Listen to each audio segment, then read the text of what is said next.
आप न्यूक्लियस को उसकी लोकेशन के हवाले से कंसिडर करोगे तो न्यूक्लियस अपनी लोकेशन के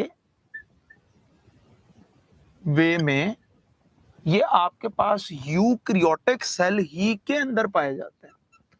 न्यूक्लियस आपको सिर्फ यूकैरियोटिक सेल के अंदर पाए जाएंगे। इस वजह से हम लोग ये कहते हैं कि जी न्यूक्लियस आपके पास वो एंटिटी है जो खास तौर पे यूकैरियोटिक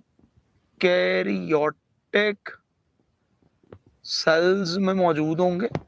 और यूकैरियोटिक सेल में लोकेशन के एतबार से जब कभी आप बात करोगे तो हम कहेंगे प्लांट सेल के अंदर ये nucleus usually peripheral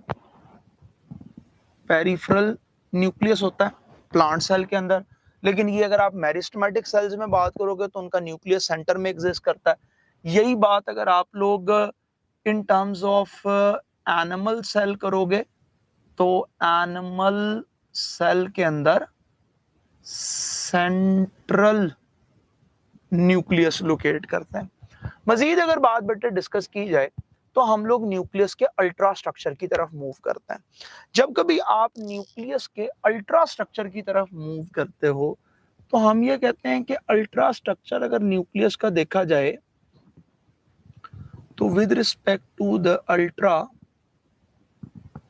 structure of nucleus के हवाले से सबसे पहले बात तो ये करते हैं कि न्यूक्लियस आपके पास बेटा नजर किस वक्त आता है। अगर आप होल न्यूक्लियस के एक फॉर्मेशन को देखो तो आपके पास सेल के अंदर दो तरह की स्टेजेस मौजूद होती हैं। एक स्टेज वो होती है जिसके अंदर आपके पास एक सेल के अंदर मौजूद न्यूक्लियस कन्वर्ट हो जाता है क्रोमोसोम के अंदर। और इस पूरी डिवीजन फेज के दौरान जब दो सेल्स की फॉर्मेशन होती है